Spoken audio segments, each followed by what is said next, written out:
13장 1절에서 10절까지입니다.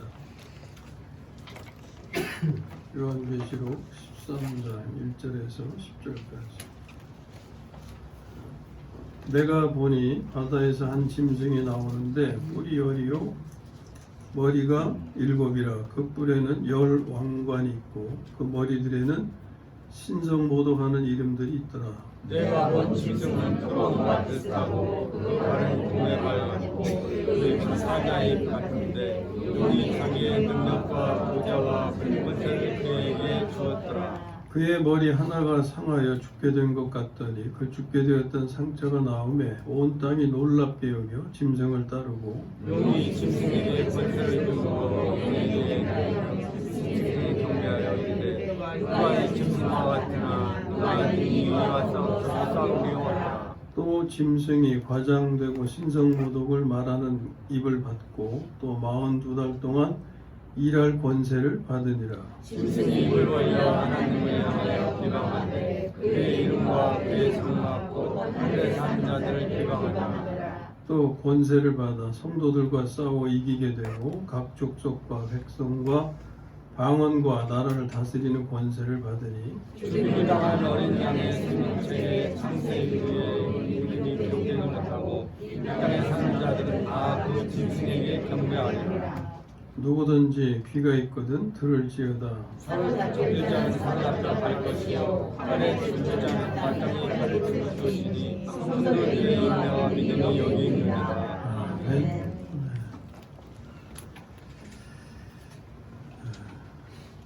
말씀을 읽으셔도 무슨 내용인지 잘 알 수 있으면 좋겠는데 어떤 경우는 무슨 말인지 잘 이해가 안 될 때가 많죠. 말씀이. 계시록의 말씀은 더더욱 그렇고요. 그래서 저는 이제 여러분들이 내용을 잘 아실 수 있도록 잘 설명을 하려고 노력하는데 말씀을 다 들으시면 들으시고 이 말씀을 다시 한번 이렇게 읽으실 때는 많이 이해가 되실 줄로 압니다. 그렇게 되기를 소망합니다. 그리고 시간에 잘 못 들으시면 놓쳤어도 녹음돼서 또 전해드리니까 자꾸 되풀이해서 들으시면 많이 알아가시게 될 겁니다. 자, 오늘 나누고자 하는 말씀의 제목은 적 그리스도의 출현과 성도들의 대비, 이런 제목으로 말씀 나눕니다. 성도들의 대비라고 하는 것은 이제 적 그리스도가 출현하면 박해가 시작되고 또 심하게는 하나님의 백성들을 죽이려고 하니까 그게 순교자가 있게 되는 거거든요. 근데 그러한 일들의 이 대비에 대해서 오늘 우리가 대비해야 된다 그랬잖아요. 결론적으로 말씀드리면은 오늘 맥추감사주의를 우리가 지키잖아요. 맥추감사절에 담긴 그 말씀이 자신의 삶에 실제되게 할 때 이 대비가 되는 거예요. 맥추감사절 내용이 어떤 겁니까? 보리 농사져서 추수한 열매를 처음 수확되면 첫 열매라 그러죠. 그걸 하나님의 성전에 드린다 그랬잖아요. 그게 상징하는 게 뭡니까? 여자가 낳은 아들이 대환란 전에 하나님의 보좌로 휴거되는 것을 상징한다 그랬잖아요. 그리고 50일 이후에 나머지 그 다 수확이 돼요. 그건 성전에 드리는 게 아니라 곳간에 드린다 그랬잖아요. 그게 여자가 낳은 아들이 먼저 휴거된 후에 나머지는 대환란을 지나면서 무르익게 된다 그랬잖아요. 그게 나중에 추수가 돼서 들림을 받게 되죠. 그런 내용을 담고 있는 게 맥추절기의 말씀이에요. 그러니까 그런 이 은혜의 말씀이 거기 담겨 있는 거죠. 우리에게 필요한 건 그 말씀의 의미가 뭔지를 깨닫고 그 말씀이 자신의 삶에 실제되게 하는 게 바로 이런 상황에 직면했을 때 성도들의 대비가 된다 하는 겁니다. 자, 말씀의 내용을 이제 쭉 나누면서 다시 오늘 본문의 말씀을 대할 때 많이 밝아질 수 있기를 기대합니다. 성경은 적 그리스도의 출현에 대해서 분명하고 정확하고 세밀하게 말씀하십니다. 그 내용들이 한 곳에 그냥 처음부터 끝까지 쫙 설명되어진 게 아니고 흩어져 있어요. 그래서 성경의 말씀을 주의 깊게 살펴서 찾아보아야 알 수가 있어요. 가까이는 다니엘서라든지 스가랴서라든지 또 마태복음에서도 예수님의 하신 말씀 가운데 숨겨 있고, 그리고 데살로니가 후서 뭐 이런데 흩어져 있어요. 혹은 일부만 말씀드린 거예요. 전 성경에 흩어져 있죠. 그래서 성경 말씀을 보는 건 뭐라 그랬어요? 그림 조각 맞추기라고 제가 비유했죠. 오늘도 흩어진 조각들을 찾아서 그림을 맞춰보려고 합니다. 이것이 같이 잘 맞아질 수 있기를 기대하는 겁니다. 자, 먼저 조각의 세 조각을 따로따로 일단 이렇게 구분해 볼 겁니다. 첫 번째 조각에 대해서 다 아시는 내용인데 정리하는 거니까 잘 들으시면 돼요. 71회라는 말씀을 아시잖아요. 71회. 이것은 하나님께서 정하신 이스라엘의 역사입니다. 시작은 이스라엘이 바벨론으로 포로 잡혀갔을 때 이제 다시 돌아갈 텐데 가서 성전을 재건해라 이런 명이 떨어지죠. 그때로부터 시작해가지고 예수님 오셔서 십자가에 못 박이실 때까지가 69일이에요. 69일에. 그러면 몇 일에 남았어요? 그 이후로 한 일에 남았어요. 한 일에는 몇 년이라고 했습니까? 7년이라고 그랬죠. 이제 이 7년 동안에 되어질 일을 계시록이 다루고 있는 거예요. 자, 그때 되어질 일을 우리가 어느 정도 알고 있습니다. 적그리스도가 나타나서 유대인들과 평화조약을 맺는다 그랬죠. 평화조약을. 그러다가 3년 반이 지나는 시점에서 적그리스도가 조약을 파기하고 성전을 더럽히며 잔인하게 박해를 시작하고 사람들을 죽이게 됩니다. 처음 들으시는 거 아니죠? 요한계시록 그동안 열심히 읽으셨으면 다 이제 기억나실 거예요. 그리고 다니엘서도 읽으셨으면 다 있는 내용입니다. 자, 7년을 3년 반으로 나누어서 3년 반으로 나누어서 앞부분과 뒷부분의 차이가 있어요. 전반기, 후반기 이렇게 나눠보겠습니다. 이 전반기와 후반기에 적그리스도의 모습이 달라요. 달라요. 어떤 전환이 이루어졌다는 거죠. 그러면 전환이라는 것은 뭔가 바뀌게 하는 건데, 바뀔 때는 뭔가 어떤 계기가 있잖아요. 계기가. 그러면 이 적그리스도가 이렇게 달라지게 한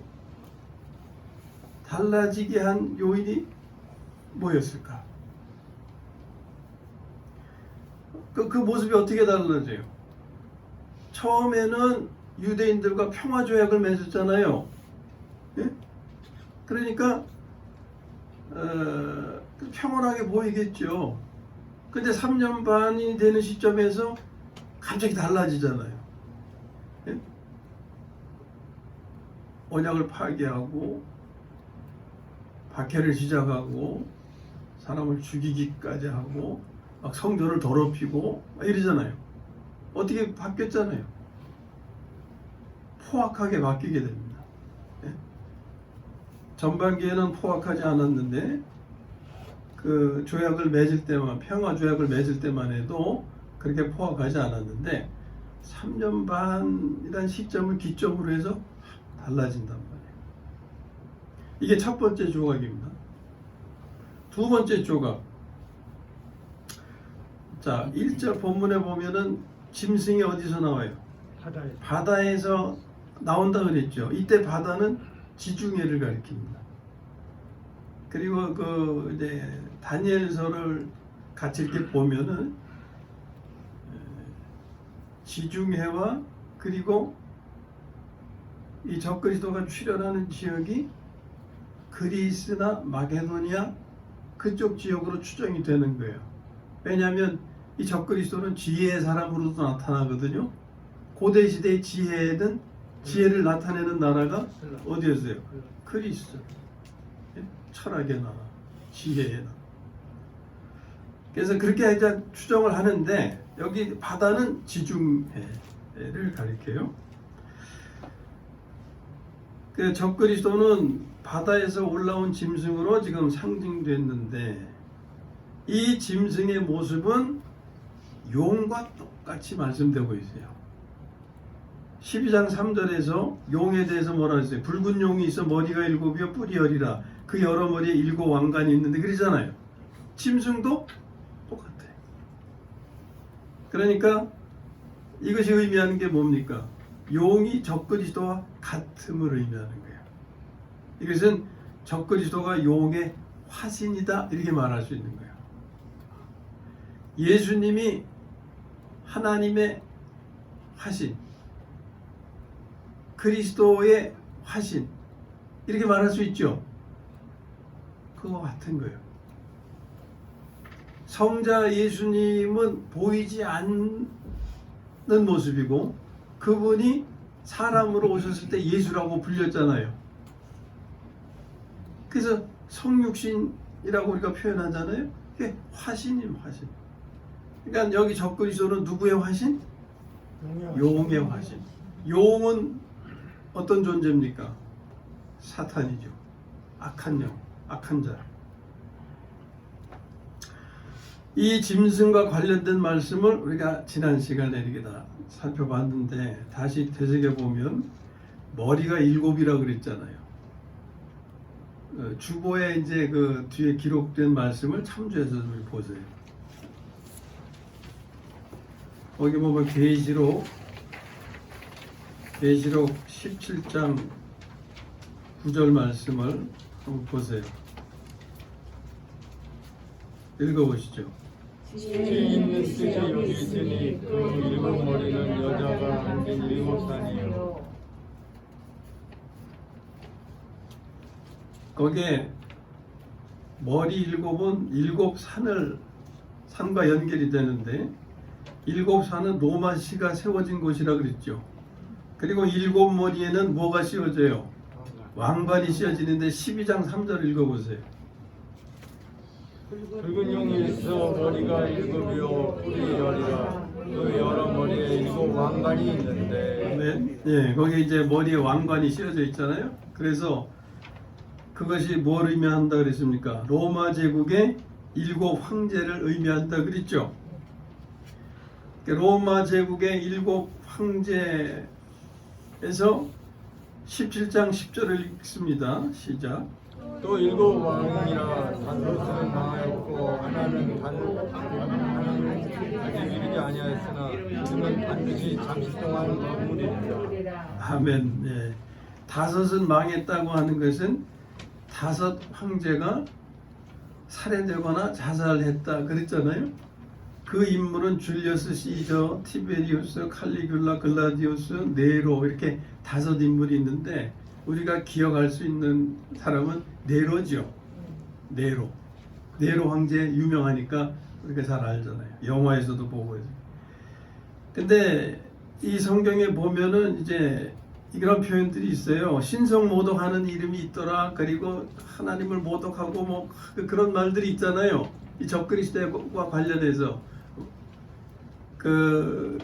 이 머리에 왕관이 상징하는 이 왕들, 황제들에 대해서 이제 그런 말씀이 있는데 이유가 뭐냐면 12황제가 있는데 7황제만 언급이 됐다 그랬잖아요. 계시록에.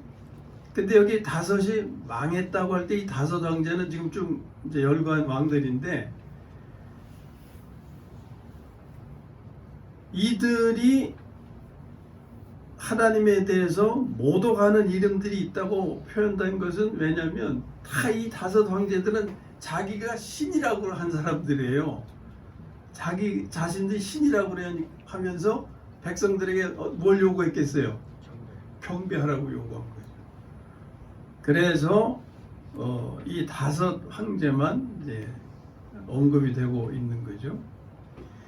그리고 6번째는 도미티안이라고 하는 이름을 가진 황제인데 이 말씀이 기록될 때는 있었지만 나중에는 살해됐다 그랬죠. 그래서 17장 10절에 5은 망한 다음에 하나는 있고 그랬다 그랬죠. 그리고 이어지는 말씀 다른 하나는 아직 이르지 아니하였으나, 그러니까 이 말씀이 기록될 때는 아직 나타나지 아니했다. 나중에 나타나게 되는. 근데 이르면 반드시 잠시 동안 머무르리라. 이건 7번째 황제를 말하는데 이 인물이 바로 적그리스도다 하는 거예요. 자, 아직 이르지 아니했다가 나중에 나타나게 되는데 반드시 잠시 동안 머무르리라 그랬어요. 그 다음엔 어떻게 되냐면 죽게 됩니다. 그리고 다시 살아나게 돼요. 죽었다 부활하는 거죠. 이 과정의 사건이 중요한데 7번째 황제가 죽었다가 다시 살아날 때 그가 8번째 황제가 되는 거거든요.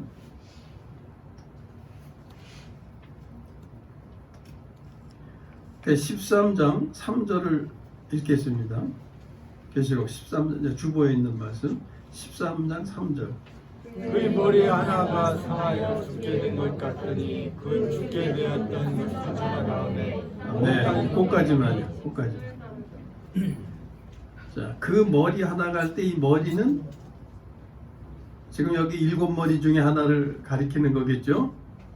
그 머리 중에 하나가 죽게 되었는데 상처가 나오면 한 것은 다시 살게 되었다 하는 거예요. 이게 이제 7번째가 이렇게 죽었다가 다시 살아나서 8번째가 되는 거예요. 8번째가 되는데 앞에 7번째가 똑같이 살아나는 게 아니고 다른 모습이 됩니다. 단지 이제 순수해서 8번째 황제가 되는데, 자, 우리가 적 그리스도에 대해서 어떤 숫자와 관련됩니까? 적 그리스도를 생각할 때 그 숫자가 있죠. 잘 아시는 666이라는 숫자. 이게 적 그리스도와 관련된 숫자거든요. 그러면 여기에 대한 말씀이 앞에 13장 17절 18절에서 우리가 보게 됩니다. 거기 읽어보겠습니다. 누구든지 이 표를 가진 자는 매매를 못하게 하나 이 표는 곧 짐승의 이름이나 그 이름의 수라. 죄가 여기 있으니 분명한 자는 그 짐승의 수를 세어보라. 그것은 사람의 수니 그의 수는 666이니라. 아멘. 자, 666의 숫자를 말씀하면서 이게 무엇과 관련돼요? 짐승과 관련되죠. 이 짐승이 상징하는 것은 바로 적그리스도다 하는 거예요. 그러면 어떻게 적그리스도하고 이 666이라는 숫자가 관련되느냐 하면은요, 이 숫자는 이름을 수로 바꿨을 때의 숫자입니다. 자, 이름에 알파벳이 있겠죠. 알파벳이 있는데 우리도 저기 뭐 핸드폰이나 이런 거 볼 때 영어 알파벳이 있으면서 또는 뭐 한글이라 하더라도 거기에 숫자가 또 붙어 있는 경우가 있죠. 예? 숫자가. 그러니까 예를 들어서 윤상신 제 이름에 대한 숫자를 그 핸드폰의 숫자로 이렇게 맞춰 보면은 숫자가 쭉 나열되면 그 합치면은 숫자 합이 되겠죠. 이름이 가지는 그 숫자의 합이 나올 수가 있어요. 그것처럼 히브리 이름으로도 숫자가 관련돼 가지고서 네로라고 하는 이름을 숫자로 치환하면은 666이 된다는 거예요. 그래서 간단하게. 그러니까 네로를 부르는 이름은 카이사르 네로입니다. 네로 황제라는 거죠. 카이사르 네로인데 이것이 아람어로 표현하면은 네로가 네론이라고 또 그렇게 된다는 거예요. 그 다음에 히브리어로 또 바뀌면은 알파벳이 달라지겠죠.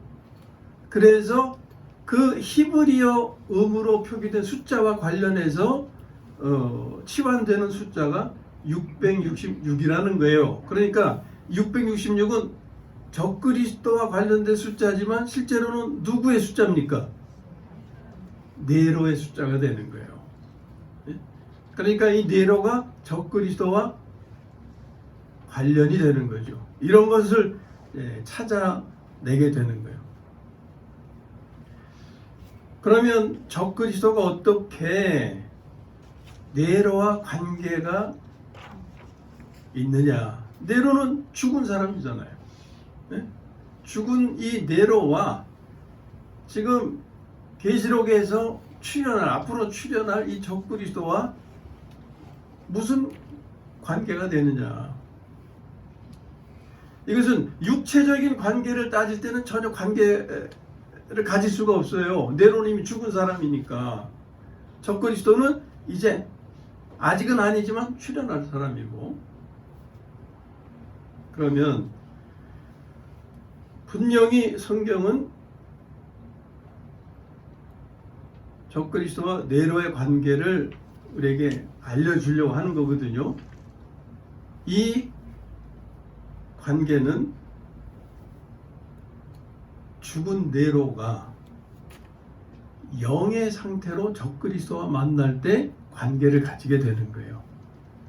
무슨 얘기냐면 예수라고 하는 존재는 사람으로 오셨잖아요. 사람으로 존재하는 거잖아요. 그러나 그 안에는 신성이 충만하다고 그랬죠. 성자 하나님으로 충만한 분이에요. 그러니까 그 예수는 성자 하나님과 영으로 만날 때 하나님의 아들이 되는 거죠. 그것처럼 적그리스도라고 하는 인물은 그냥 평범한 인간인데 어느 시점에 죽은 네로의 영과 연합이 되는 거예요. 이걸 우리가 발견하고 알아야 되는 거예요. 자, 그러면 여기까지가 두 번째 조각이에요. 첫 번째 조각하고 두 번째 조각을 찾았는데 세 번째 조각을 이제 보겠습니다. 여자가 아들을 낳았어요. 12장에서 여자는 무엇을 의미하는지 다 이제 아시니까 되풀이 안 하겠습니다. 여자가 아들을 낳았어요. 이 아들은 대환란 전에 휴거된다 그랬잖아요. 그러자 하늘에서 전쟁이 일어나서 사탄이 땅으로 내어 쫓기죠. 크게 분내어 내려갔다고 했습니다. 12장 12절을 읽어보겠습니다. 시작. 마귀가 자기의 때가 남자로 크게 분내어 너희에게 내려갔습니다. 아멘. 요 과정과 요 배경 다 이제 아시는 거죠? 이렇게 크게 분내어 땅으로 쫓겨갔어요. 그리고 나서 일어나는 일이 뭐냐면 사탄이 무적행의 열쇠를 받아서 무적행을 열었다는 말씀을 우리가 알게 됩니다. 이게 9장 1절 2절이 읽으세요. 다섯째 천사가 나팔을 불매 내가 보니 하늘에서 땅에 떨어진 별 하나가 수도 하늘에서 땅에 떨어진 별 하나가 누구라고요? 이게 사탄인 거예요, 사탄. 예? 이 별 하나가 있는데 그 다음에 계속해서 그가 무적행의 열쇠를 받았더라. 2절 그가 무적행을 여니 아멘. 거기까지. 자, 그러니까 사탄이 하늘에서 패하고 땅으로 쫓겨나서 그가 한 일이 바로 이 일이다 그 말이에요. 크게 분내어 내려갔다 그랬죠. 무적행의 열쇠를 받아가지고서 무적행을 확 열어버립니다. 그러니까 무슨 일이 나타나느냐. 그러자 황충들이 막 쏟아져나. 그런데 황충들 가운데 우두머리가 있다 그랬죠. 그것을 무적행의 사자라고 했어요. 이 말씀을 주의 깊게 들으셨으면 다 기억이 나실 거고 많이 되풀이해서 보셨으면 당연히 기억이 나실 텐데, 자 9장 3절하고 11절을 읽겠습니다. 황충이 연기 가운데로부터 땅 위에 올라오네. 수도 2절에서 무적행을 여니 그 다음에 3절로 이어져서 황충이 나왔다 그랬죠. 그리고 11절 읽습니다. 시작. 그들에게 왕이 있으니 무적행의 사자로 히브리어 아멘. 그까지만 먼저. 나머지는 이따 읽겠습니다. 그들에게 왕이 있으니 무적행의 사자다. 그랬죠? 이 무적행의 사자가 바로 누구겠어요? 사탄 적그리스도. 말씀을 잘 들으셨으면 이게 탁 연결이 될 수 있는데 이게 바로 네로의 영이다 그 말이에요. 예? 네로의 영. 자, 이렇게 사탄이 무적행을 열어서 거기 있던 무적행의 사자인 네로가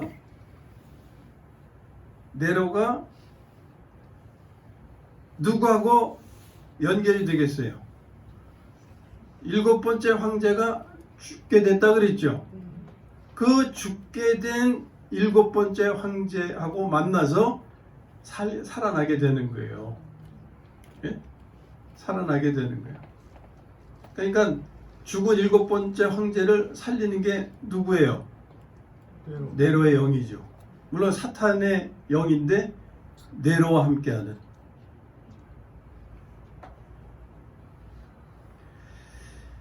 자, 그까지 이렇게 이제 들으시고 말씀을 보겠습니다. 17장 8절 말씀을 읽겠습니다. 17장 8절 시작. 내가 본 짐승은 전에 있었다가 지금은 없으나 장차 무적행으로부터 올라 넓음으로 들어갈 자니 땅에 사는 자들로서 창세 이후로 그 이름이 생명책에 기록되지 못한 자들이 무적행했다가 지금은 없으나 장차 나올 짐승을 보고 놀랍게 여기리라. 네, 일단 거기서 스톱하세요. 지금까지 말씀을 잘 이렇게 이해하셨다면 내가 본 짐승은 사도 요한에게 내가 본 짐승은 지금 적그리스도를 상징하는 존재잖아요. 짐승은 뭐라 그랬어요? 전에 있었다가 지금은 없으나. 그러니까 누굴 가리키겠어요?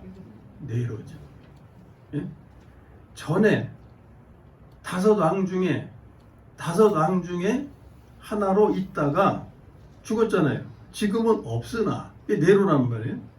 근데 장차 무적행으로부터 올라와. 이게 9장과 연결해서 보면은 무적행에서 올라온 무적행의 사자, 황충의 왕, 예? 그렇게 연결이 되는 거죠. 장차 무적행으로부터 올라와. 이것은 네로의 영을 가리키는 거죠.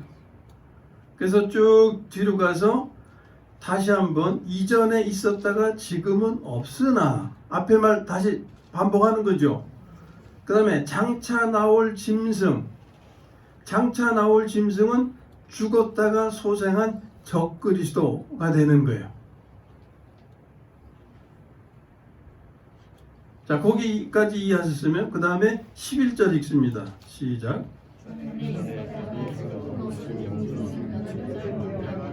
일곱 중에 속한 자라 그가 멸망으로 들어가리라. 아멘. 자, 이게 8절하고 연결해서 전에 있었다가 지금 없어지니 다시 한번 또 되풀이되죠. 이게 누구라고요? 네로.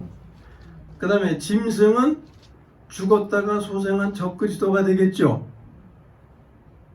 7번째가 죽었다가 다시 살게 됩니다. 그래서 몇 번째가 돼요? 8번째가 되는 거죠. 그 짐승은 8째 왕이니가 바로 그거예요. 그러면서 하는 말씀이 7 중에 속한 자라. 그러니까 네로와 죽은 적그리스도가 되는 거죠.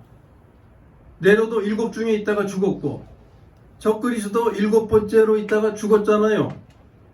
그런데 7번째 황제가 죽었을 때 네로의 영이 그와 합쳐져서 다시 소생케 돼가지고 8번째가 되는 거예요. 아멘. 이 성경이 황당하죠? 네? 어렵습니다. 황당해요? 네. 자, 다른 거 다 그러면 잊어버리시더라도 로마에 12황제가 있었는데 계시록에서 7 황제만 다루고 있어요. 네? 5 황제는 망했다 그랬죠. 5 황제 망했어요. 6은 잠깐 있었고 이제 7째가 아직 오지 않았다가 다시 왔는데 잠깐 머물리라 그랬어요. 근데 잠깐 있다가 죽어요. 네? 죽어. 그 죽은 대로 끝난 게 아니라 다시 소생한단 말이에요. 사람들이 이것을 목도했겠죠. 이런 일이 났으니 그 당시 큰 뉴스거리가 될 거 아닙니까? 예? 죽은 자가, 죽은 황제가, 말하자면 요즘, 그때는 황제로 표현했지만 요즘 시대로 말하면 큰 인물이, 예? 정치적이고 뭐 큰 인물이, 유명한 인물이 갑자기 죽었어. 그랬는데 죽음으로 끝난 줄 알았는데 상처가 나와서 살았다 그랬잖아요. 이 살아나는 과정에서 보이지 않는 역사가 네로의 영이 그 7번째 시신에 들어가서 다시 살아남을 말씀한다 그 말이에요. 그것이 몇 번째가 됐다고요? 8번째가 됐다고 말씀하는 거예요. 이 내용을 아시고 계시록을 다시 한번 보시면 또 다니엘서를 보시면 그것이 이렇게 눈에 띌 수가 있습니다. 그래서 황당한 것 같지만 복잡하고 어려운 것 같지만 말씀을 드리는 거예요. 자꾸. 네? 자, 그거는 정리가 되셨죠? 네. 그건 정리가 되셨죠? 그러니까 8번째 황제는 수식으로 표현하면 이렇게 될 수 있는 거예요. 5번째 플러스 몇 번째? 7번째. 7번째. 네? 7번째는 죽었던 시신에, 5번째는 무적행의 사자로 있던 네로의 영이 만난 거예요. 그래서 소생해서 8번째 황제가 됐기 때문에 그는 7 중에 속한 자다 이렇게 표현할 수 있는 거예요. 그리고 본문 3절에 보면, 자, 본문 3절을 읽겠습니다. 시작. 그 머리 하나가 상하여 죽게 된 것 같더니 왜 안 읽으세요? 그의 머리 하나가 상하여 죽게 된 것 같더니 스톱. 그게 이제 누굴 가리키는지 이해가 되시죠? 예?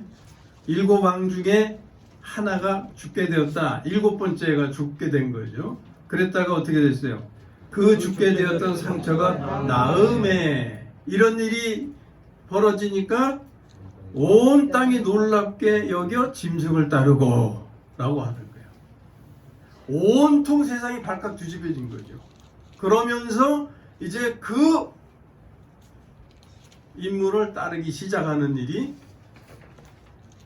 생기는 거예요. 자, 이런 말씀은 왜 하시겠어요? 이런 현상이 앞으로 일어나겠어요? 안 일어나겠어요? 일어날 것이니까 말씀하시는 거 아니에요? 이런 내용을 모르고 그런 상황에 직면하면 우리도 거기에 휩쓸리겠어요? 안 휩쓸리겠어요? 당연히 휩쓸리지. 이걸 주의 깊게 관찰하고 예? 말씀으로 분별해 가라 그 말입니다. 여기에 그냥 합류됐다가는 같이 망해버리는 거예요. 예? 근데 그런 인물이 적그리스도인지 아닌지 알 수 있겠어요? 없겠어요? 쉽게 알 수가 없어요. 예? 성경 말씀에 보면 사탄도 광명한 천사로 가장해서 우리 앞에 나타난다고 그랬잖아요. 알 수가 없어요. 말씀으로 아니면.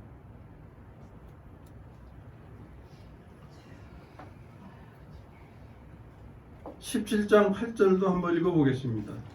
17장 8절 시작.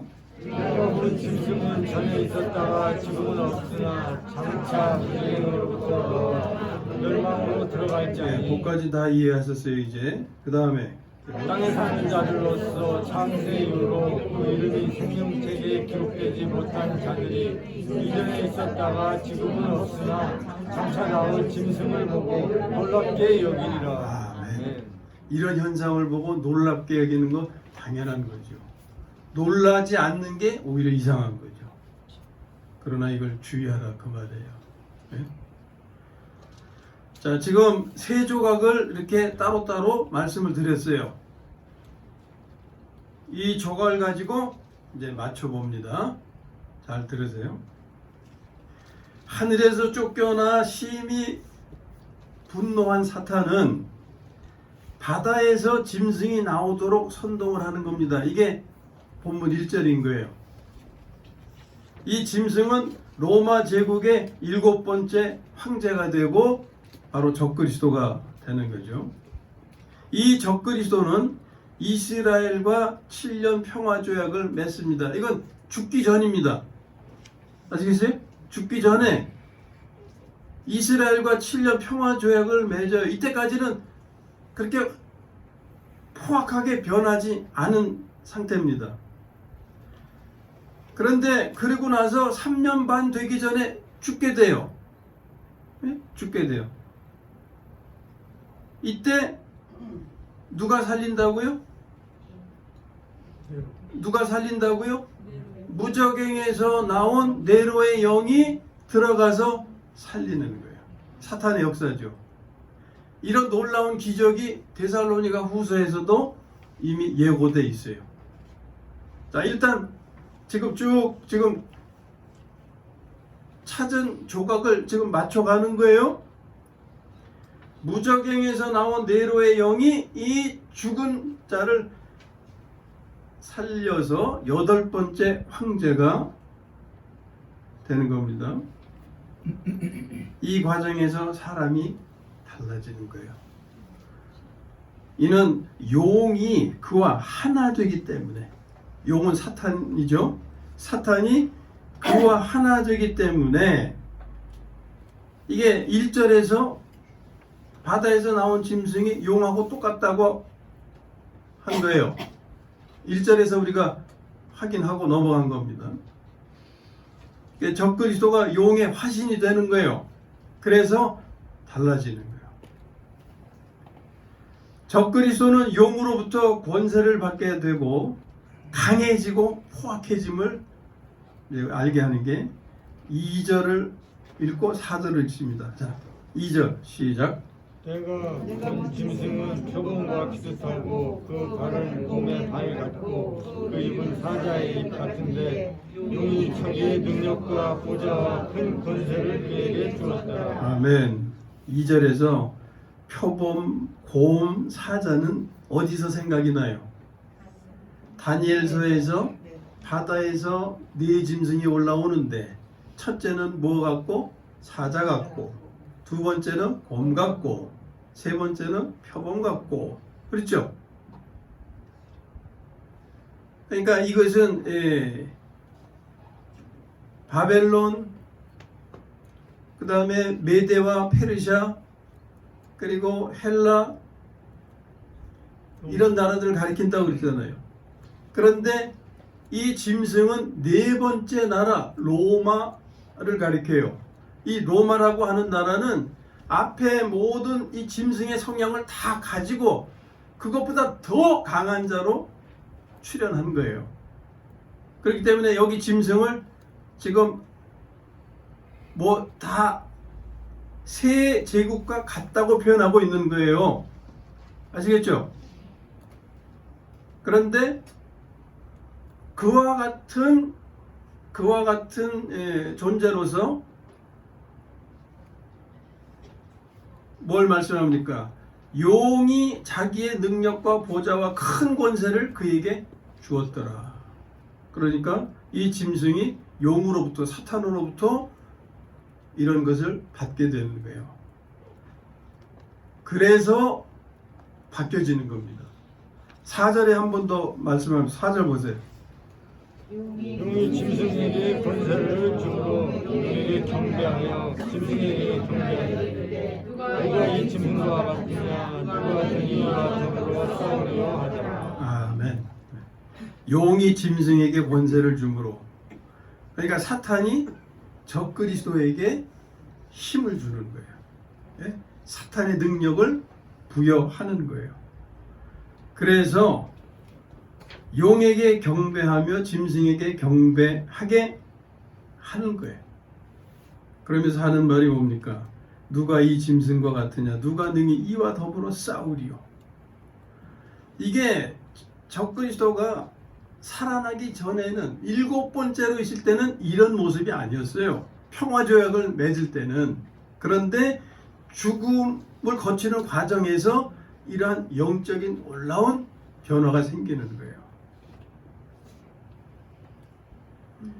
그래서 이것이 3년 반이 될 때, 한일에 남은 7년 중에서 3년이 지나면서 3년 반이 될 때 적그리스도가 잔인하게 돌변하는 이유인 겁니다. 이게. 그의 돌변한 모습을 나타내는 이름이 아까 읽기 전에 수도반 아바돈과 아볼론이라는 이름이에요. 자, 그것이 9장 11절인데 그 나머지 읽어보세요. 그 이름 있는 부분. 9장 11절 시작. 그 이름이 아바돈.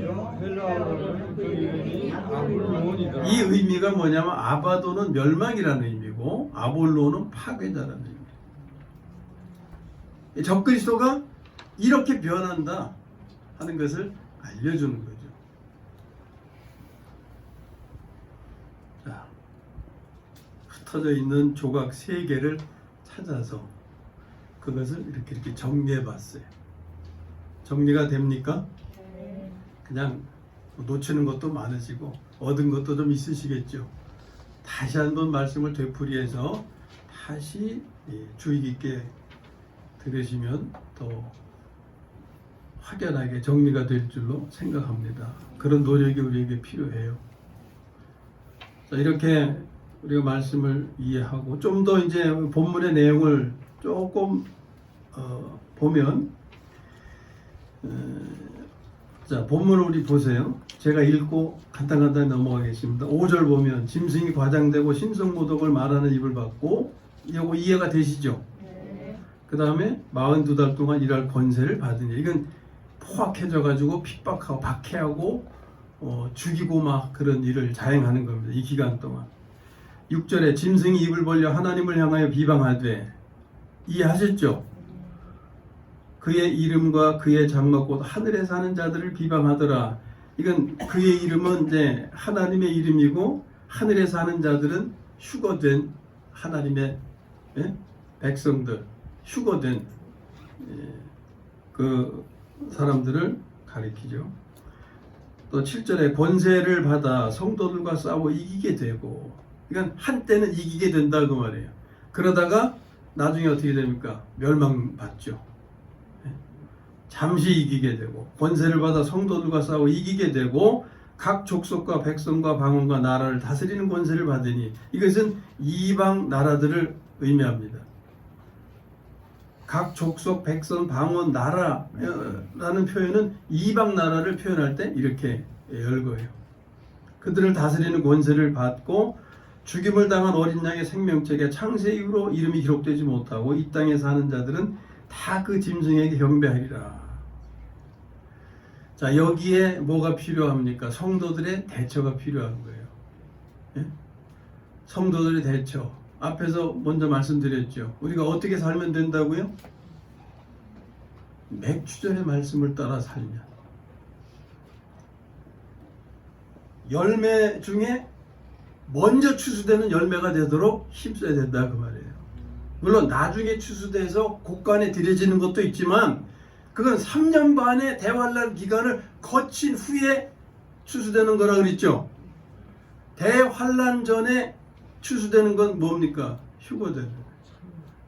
맥주절이 그걸 우리에게 알려주고 있는 거다 그 말이에요. 그 말씀을 잘 깨닫고 그 말씀이 우리의 삶에 실제되게 하는 것이 오늘 맥주절을 바르게 지키는 겁니다. 아멘.